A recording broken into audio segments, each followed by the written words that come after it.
Iran, America மற்றும் Israel மேற்கொண்ட தாக்குதலுக்கு பதிலடி நடவடிக்கையாக பல்வேறு நடவடிக்கைகளை மேற்கொண்டு வருகின்றது. சர்வதேச கடற்பரப்பில் பல கப்பல்கள் மீது தாக்குதல்கள் மேற்கொள்ளப்பட்டிருக்கின்றது. எண்ணெய் வர்த்தகம் பாதிக்கப்படுவதாக அறிவிக்கப்பட்டிருப்பதோடு உலகின் பல நாடுகளிலும் எண்ணெயின் விலை அதிகரித்து வருவதையும் அவதானிக்கக்கூடியதாக இருக்கின்றது. தொடர்ந்து வருகின்ற விநியோக சங்கிலி என்பது எப்படி இருக்கப் போகின்றது என்ற கேள்விகள் அமைந்திருக்கின்றன. துபாயில் இன்றைய தினம் 2 நாள் பங்கு சந்தைகளை மூடுவதாக இப்பொழுது துபாய் தீர்மானம் எடுத்து அந்த அறிவிப்பும் வெளிவந்திருக்கின்றது.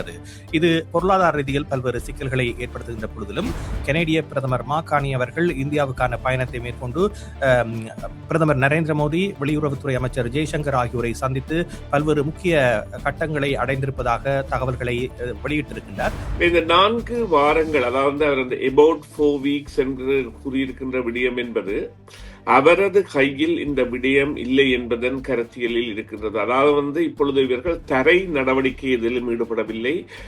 வெளியிடங்களில் இருந்து வான் தாக்குதல்களை மேற்கொண்டு, அதாவது இந்த ஈரானின் ராக்கெட் பலத்தை, அதாவது ஏவுகணை பலத்தையும் ஆளில்லா விமானங்களின் பலத்தையும் இல்லாமல் செய்வதற்காகவும் இருக்கின்ற தலைமையை அளிப்பதற்கான காரணத்துக்காகவும் இந்த காலத்தை எடுத்திருந்தாலும், இந்த காலம் என்பது ஏற்பட போகின்ற இப்பொழுது போரின் பொழுது ஏற்பட போகின்ற விரிவான தாக்குதல்கள் அல்லது விபத்தான தாக்குதல்கள் காரணமாக சில வேளைகளில் மாற்றம் பெறக்கூடிய சாத்தியக்கூறு இருக்கின்றது.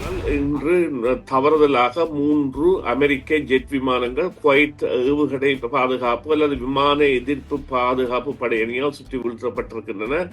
3 விமானிகளும் பாராசூட்டுடன் தப்பி இருந்தாலும் இது ஒரு போரின் பொழுது நடைபெறக்கூடிய அந்த மறைமுக விளைவுகள் அல்லது அந்த எதிர்பாராத விளைவுகளாக கருதப்பட வேண்டிய ஒரு விடயம். இப்பொழுது அங்கே இருக்கின்ற அரசாங்கத்தினுடைய ஜனாதிபதியே தொடர்ந்து அவருடைய உடலுக்கு அஞ்சலி செலுத்துவதும் அவரை ஒரு உன்னத தலைவராக போற்றுவதும் காணப்படுகிறது. அங்கே நடைபெறுகின்ற நடவடிக்கைகளில் இவர்கள் நேரடியாக சென்று தரையிறங்கி சண்டை பிடிப்பதற்கான சூழ்நிலை என்பது இல்லை என்றால், சுமார் 100 மில்லியன் மக்களை கொண்ட ஒரு நாடு ஈரான் தேசம், அங்கே போய் இவர்கள் எவ்வாறான அனுகூலத்தை பெறுவார்கள் என்பது போன்ற கேள்விகள் இருக்கின்றன. சீனாவை சீண்டுகின்ற போரில் தான் அமெரிக்கா ஈடுபட்டிருக்கின்றது. வெனிசுலாவில் சீனாவின் ஆதிக்கம் இருந்தது, அங்கே போர் நடந்தது. இப்பொழுது ஈரானில் 30% எரிபொருளுக்கு தங்கியிருந்த சீனாவிற்கு ஒரு சீண்டுதலை ஏற்படுத்துவதாக இந்த தலைமை அளிப்பு என்பது இருக்கின்றது என்பதில் எந்தவித சந்தேகம் இல்லை. சீனா தூண்டப்படுகின்றது. கனேடிய பிரதமர் இந்தியா நோக்கி பயணித்திருக்கின்றார். குறிப்பாக கனடாவில் செறிந்திருக்கக்கூடிய கனிம வளத்தை அவர்கள் தொடர்ந்து பெற்றுக்கொள்வதற்கான ஒப்பந்தத்தில் கைச்சாத்திடுவதாக அறிவிக்கப்பட்டு இது தொடர்பான இருதரப்பு ஒத்துழைப்பு தொடர்பான தகவல்களும் வெளிவந்திருக்கின்றன.